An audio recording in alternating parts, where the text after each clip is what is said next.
नमस्कार। Scilab ODE function प्रयोग करके ओडीईज हल करने पर स्पोकन ट्यूटोरियल में आपका स्वागत है। इस ट्यूटोरियल के अंत तक आप सीखेंगे कि साइलैब ओडीई फंक्शन कैसे उपयोग करते हैं, ओडीईज के विशिष्ट उदाहरण कैसे हल करते हैं और सॉल्यूशन को कैसे प्लॉट करते हैं। विशिष्ट उदाहरण निम्न होंगे: सिंपल पेंडुलम यानी सरल लोलक की गति, वैन डेर पॉल इक्वेशन और लॉरेंस सिस्टम। इस ट्यूटोरियल को रिकॉर्ड करने के लिए मैं उपयोग कर रही हूँ उबुंटू 1204 ऑपरेटिंग सिस्टम और साइलैब 533 वर्जन।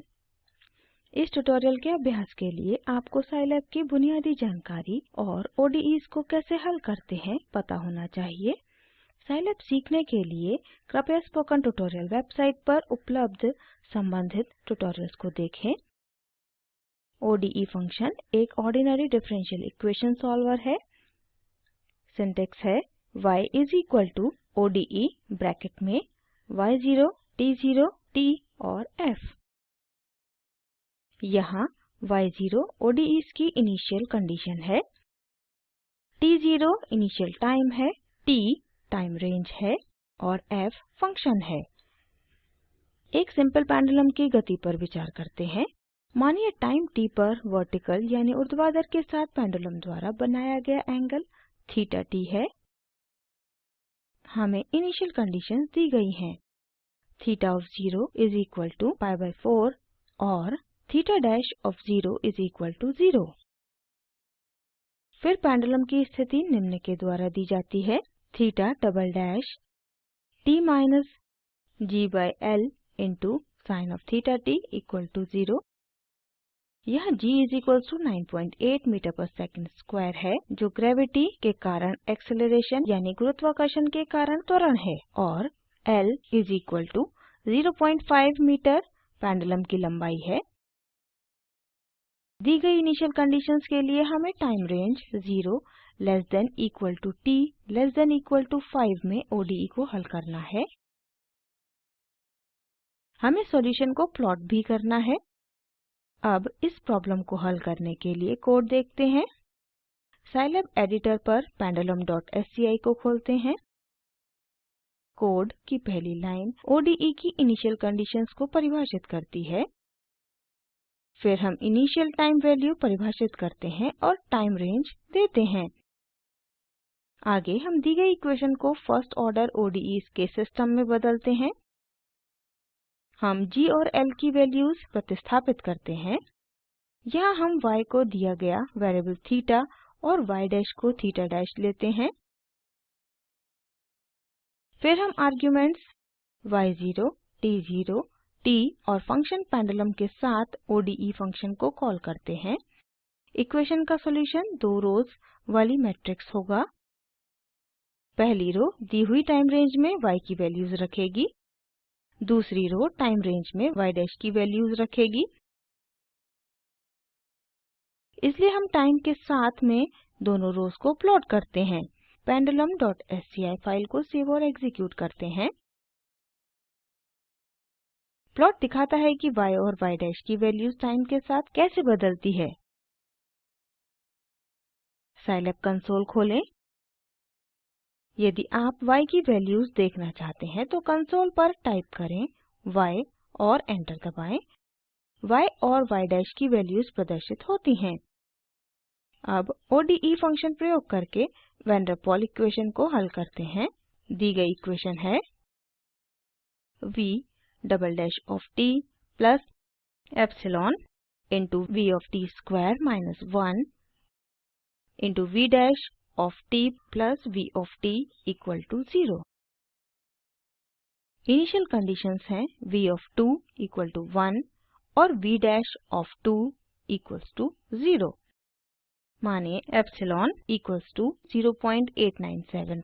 हमें टाइम रेंज में 2 less than t less then 10 में सॉल्यूशन ज्ञात करना है और फिर सॉल्यूशन को प्लॉट करना है। अब वैन डेर पॉल इक्वेशन के लिए कोड देखते हैं।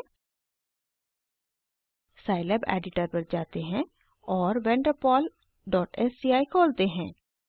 हम ओडीईज और टाइम की इनिशियल कंडीशंस को परिभाषित करते हैं और फिर टाइम रेंज को परिभाषित करते हैं। क्योंकि इनिशियल टाइम वैल्यू 2 दी गई है तो हम टाइम रेंज 2 से शुरू करते हैं। फिर फंक्शन वैन डेर पॉल को परिभाषित करते हैं और फर्स्ट ऑर्डर ODEs का सिस्टम बनाते हैं। हम एप्सिलॉन की वैल्यू 0897 रखते हैं। यहाँ y वोल्टेज V को दिखाता है। फिर हम ODE फंक्शन कॉल करते हैं और इक्वेशन के सिस्टम को हल करते हैं। अंततः हम y और y dash versus t plot करते हैं। फाइल vanderpol.sci को सेव और एग्ज़ीक्यूट करते हैं। वोल्टेज वर्सेस टाइम का प्लॉट दिखता है। अब लॉरेंस सिस्टम ऑफ इक्वेशंस पर जाते हैं। लॉरेंस सिस्टम ऑफ इक्वेशंस निम्न प्रकार है।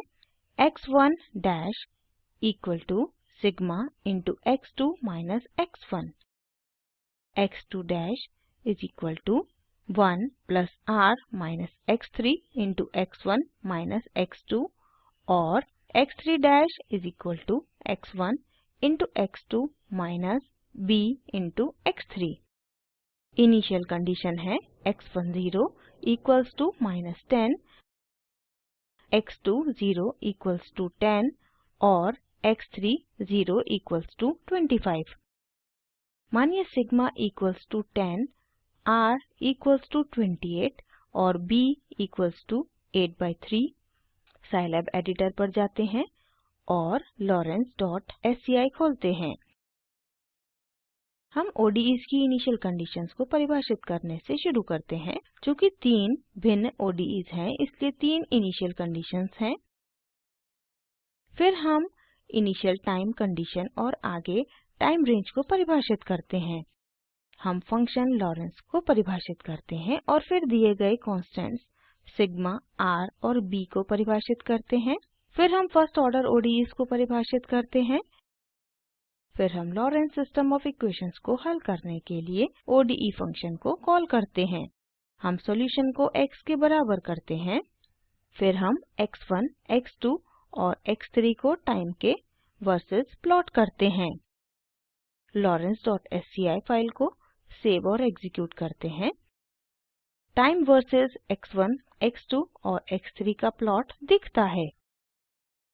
इस ट्यूटोरियल को सारांशित करते हैं। इस ट्यूटोरियल में हमने साइलैब ODE फंक्शन प्रयोग करके ODE को हल करने के लिए साइलैब कोड बनाना सीखा। फिर हमने सॉल्यूशन को प्लॉट करना सीखा। नीचे दर्शाए लिंक पर उपलब्ध वीडियो देखें। यह स्पोकन ट्यूटोरियल प्रोजेक्ट को सारांशित करता है। अच्छी बैंडविड्थ न मिलने पर आप इसे डाउनलोड करके देख सकते हैं। Spoken tutorial project team spoken tutorials का उपयोग करके कार्यशालाएं चलाती है। ऑनलाइन टेस्ट पास करने वालों को प्रमाण पत्र देते हैं। अधिक जानकारी के लिए कृपया contact@spoken-tutorial.org पर लिखें। Spoken tutorial project talk to a teacher project का हिस्सा है। यह भारत सरकार के MHRD के ICT के माध्यम से राष्ट्रीय साक्षरता मिशन द्वारा समर्थित है। इस मिशन पर अधिक जानकारी नीचे दर्शाए लिंक पर उपलब्ध है।